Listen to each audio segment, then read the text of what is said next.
Hey friends, it's time for our next Friday fun fact, where I'll send you a wee little package of information you might not have known before. This week, we're asking, why turkey? A typical US Thanksgiving revolves around a roast turkey, but where did we get that idea?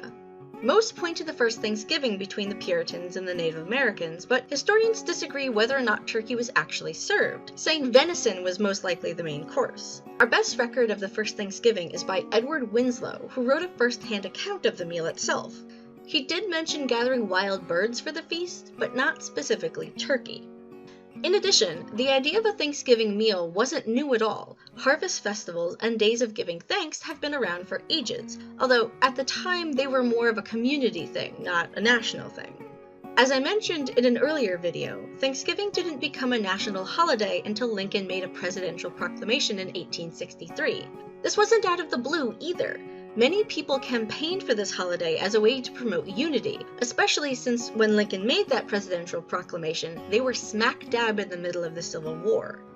Due to lingering animosity between the North and South, Thanksgiving didn't really become a national holiday until the 1900s, and by then, people had already tied Thanksgiving and turkeys back to the Puritans in a sort of national myth.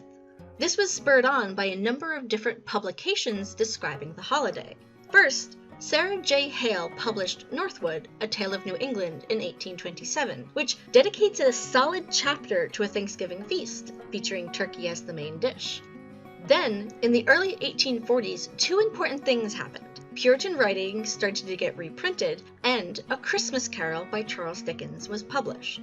While the reprintings gave wider access to the first-hand accounts of the Puritans, A Christmas Carol lauded the turkey as something rare and decadent. Taking place around Victorian England, turkeys were expensive, which is why Scrooge purchases the largest turkey he can find to deliver to Tiny Tim's family at the end of the book.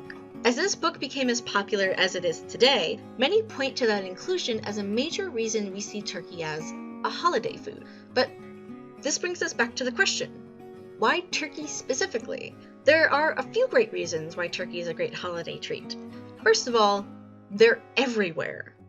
Turkeys can be found anywhere in the US except for Alaska, as well as some parts of Canada and Mexico, where people believe it was domesticated.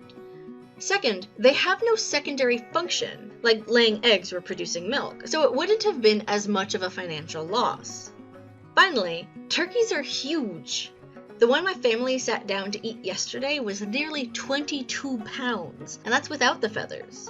You can feed a lot of people at once, and you might even have leftovers, which is a great idea if it's the end of autumn and winter is coming. While turkey is now more widely available in other forms like cold cuts, a whole roast turkey is still not usually an everyday meal. Most save it for special occasions like the one we had yesterday. I'm certainly thankful for you, dear viewers. Happy Thanksgiving. The sources are provided in the description, but I just wanted to point out that I was able to get Northwood, A Tale of New England on Google Books and A Christmas Carol through Project Gutenberg. I've linked them below. Have fun reading. Like and subscribe for more Friday fun facts, and I'll see you next week.